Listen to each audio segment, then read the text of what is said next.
Hi, this is your boy Hanila. Yeah, it's a beautiful day.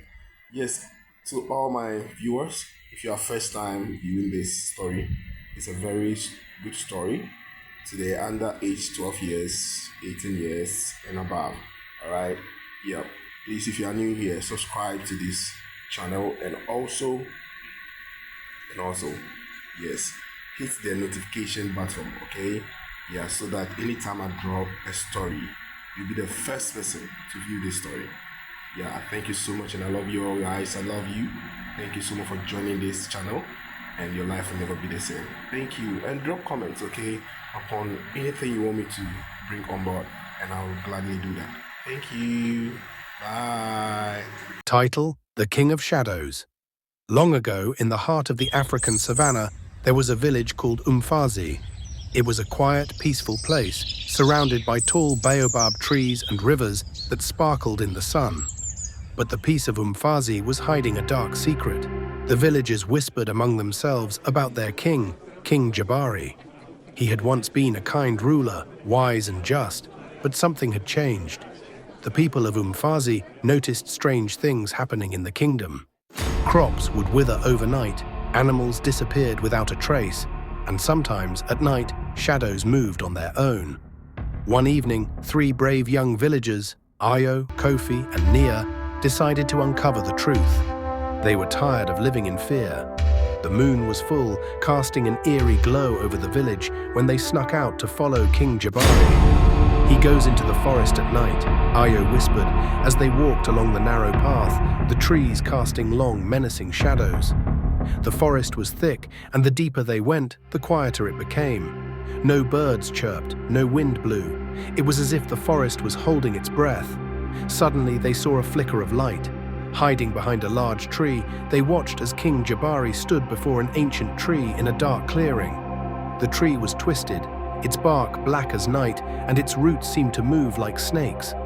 King Jabari held up his hands, and in a voice that made the ground tremble, he chanted strange words. Out of the shadows, dark figures began to appear, spirits with glowing eyes and twisted forms. They whispered to the king in voices that chilled Ayo, Kofi, and Nia to their bones. "We serve you, King Jabari," they hissed, "but in return, we must feed on your people's fear." The three friends looked at each other in shock. It was true, the king had made a deal with evil spirits. In exchange for power, he had given them control over the village.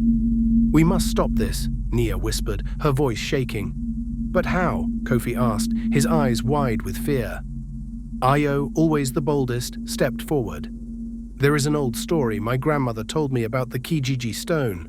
It's a powerful stone hidden in these woods. It's said to have the power to break any curse."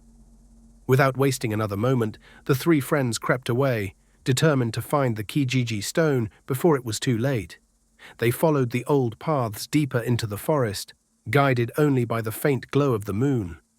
Suddenly, the ground beneath them shook, and the air grew colder. From the trees, the same dark spirits that served King Jabari began to emerge. Their twisted faces grinned with hunger. "You cannot escape us," they hissed, their voices echoing through the trees. The friends ran, dodging between the trees as the spirits chased them. Their hearts pounded, their breath coming in short gasps. But they didn't give up. Ayo led them to a hidden cave, the entrance covered in vines. "This must be it," Ayo said, pulling the vines away. Inside the cave, glowing faintly in the dark, was the Kijiji Stone. It was smooth and round, its surface shimmering like the night sky. As soon as Ayo touched it, the spirits outside let out terrible screeches. With the stone in their hands, they rushed back to the clearing where King Jabari was still speaking to the spirits. "King Jabari," Ayo shouted, stepping forward, "your time is over." The king turned, his face twisted with anger and fear. "What are you doing here?" he roared. "You cannot stop me." But Ayo held the Kijiji Stone high, and as its light grew brighter, the spirits around the king began to shriek and disappear, one by one. The king tried to summon them back, but it was too late. "You have betrayed your people," Nia said, stepping forward. "You used evil to control us." As the last spirit vanished, King Jabari fell to his knees. The power he had once commanded was gone. The twisted tree behind him began to wither, its roots curling back into the earth. The darkness that had haunted Umfazi for so long lifted, and the moon shone brighter than ever. The villagers woke the next morning to find the curse broken.